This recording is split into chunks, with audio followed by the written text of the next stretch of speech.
সম্প্রতি ইসকনের ধর্মীয় গুরু চিন্ময় কৃষ্ণ দাসকে গ্রেফতারের ঘটনায় আবারও উত্তপ্ত ভারত বাংলাদেশ সম্পর্ক। জাতীয় পতাকা অবমাননা ও রাষ্ট্রদ্রোহের অভিযোগে তাকে গ্রেফতারের পরই ক্রমেই উত্তাল হচ্ছে পরিস্থিতি। ফলে প্রশ্ন উঠছে, কী ধরনের সংগঠন এই ইসকন, কী কাজই বা করে থাকে তারা। ইসকন মূলত ধর্মীয় ও আধ্যাত্মিক কার্যক্রম পরিচালনার একটি সংগঠন।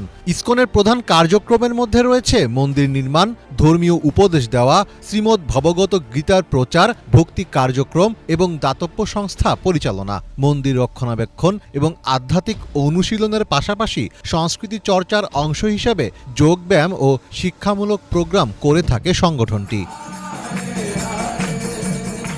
ভারতে ব্যাপকভাবে কার্যক্রম পরিচালনা করলেও ইসকনের জন্ম কিন্তু ভারতে নয়। 1966 সালে যুক্তরাষ্ট্রের নিউ ইয়র্ক শহরে